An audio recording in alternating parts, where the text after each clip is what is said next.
Monsieur Pierre Dortiguet, vous êtes philosophe français spécialiste des questions internationales. Je vous remercie infiniment d'avoir eu la gentillesse d'accorder cet entretien à la radio francophone iranienne.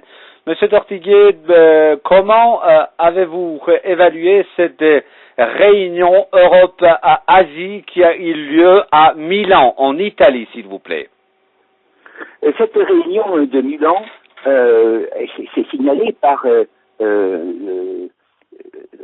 l'avertissement énergique du président Poutine aux Occidentaux de ne pas avoir à continuer cette politique aveugle de blocus de la Russie, de sanctions, disons, car elle-même pourrait, disons, vu le chaos de la situation ukrainienne, être amenée, et ceci d'ailleurs n'est pas du tout arbitraire, mais certainement la conséquence de nécessité économique, de diminuer, disons, son approvisionnement énergétique en gaz.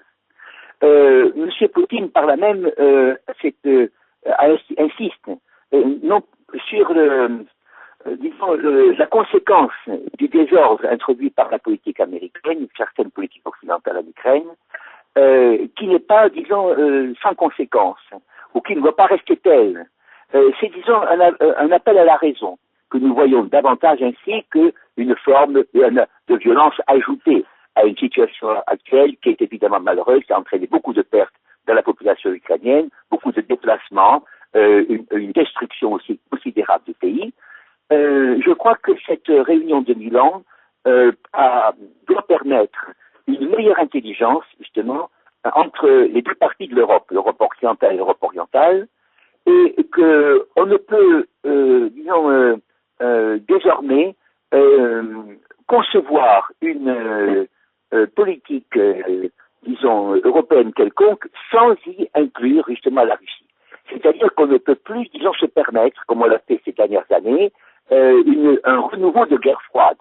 Et ceci va très loin, car quand on parle des relations Asie européennes, on pense également, bien sûr, à l'entrée de nouveaux pays. On a signalé, par exemple, l'entrée de la Thaïlande et autres, qui, évidemment, je ne parle pas de ce qu'on appelle le gouvernement militaire, mais disons, ce pays bénéficie aussi politiquement d'un accroissement économique, d'un certain dynamisme asiatique.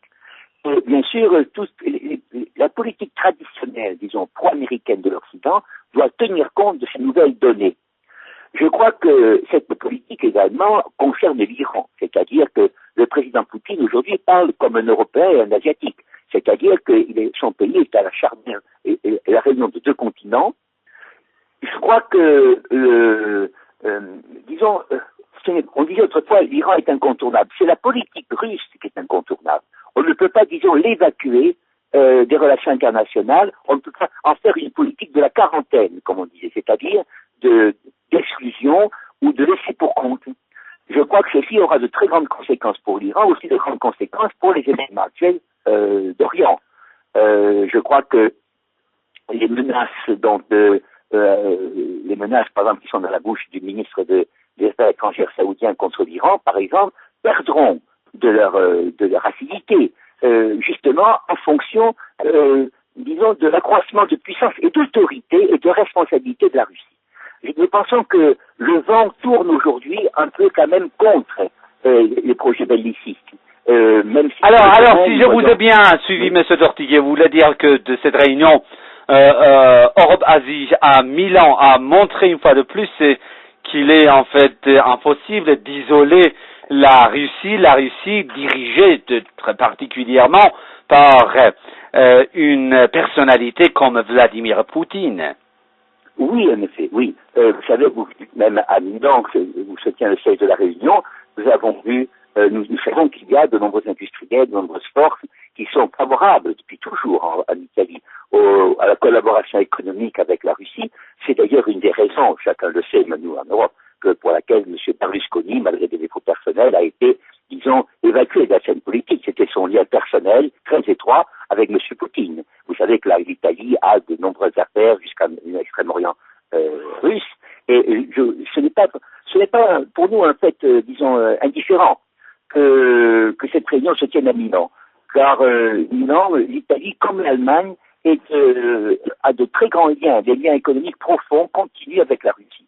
Et je crois que ceci est un élément, un ingrédient de la paix, si je puis dire, un ingrédient, disons, anti-belliciste. je crois que toute cette agitation que nous avons connue autour de l'Ukraine, qui était en réalité une réponse, bien sûr, à la fermeté de la Russie dans le bassin méditerranéen, en particulièrement en Syrie, va perdre son acuité. Oui. Et que la Russie, disons, est incontournable, pour employer une expression connue. Elle est incontournable, elle est un élément de stabilité, justement, de l'Europe, un élément de stabilité des relations entre l'Europe et l'Asie. Et je crois que c'est là, justement, que le discours de M. Poutine prend toute son importance. Ce qui est décisif pour la Russie, c'est l'élimination de l'anarchie causée par les oligarques après la chute de Poutine et, disons, les débris du communisme, et le fait que le pays trouve une autorité. Nous n'avons pas discuté de savoir quel est le mode d'autorité. Chaque pays, vous savez, a la constitution accordée au peuple. C'est ce que disait De Gaulle en citant selon le grec, la meilleure constitution dépend du peuple et des conditions. Je crois qu'il y a quand même un soutien de M. Poutine à l'intérieur de la Russie, un soutien populaire, vous voyez, et que ceux qui sont contre lui, ouvertement, appartiennent à, disons, à des couches cosmopolites qui, disons, n'ont rien à voir avec l'intérêt futur de la Russie, ni même nos propres intérêts. Monsieur Dortiguet, Monsieur Pierre Dortiguet, philosophe français spécialiste des questions internationales, merci beaucoup de vouloir vous exprimer sur l'antenne de la radio francophone iranienne. Monsieur Dortiguet, il y a quelques jours, le ministre saoudien des Affaires étrangères a eu une rhétorique sans précédent contre l'Iran. Il est allé jusqu'à, en fait, parler de la présence de ce qu'il a appelé les forces d'occupation iraniennes en territoire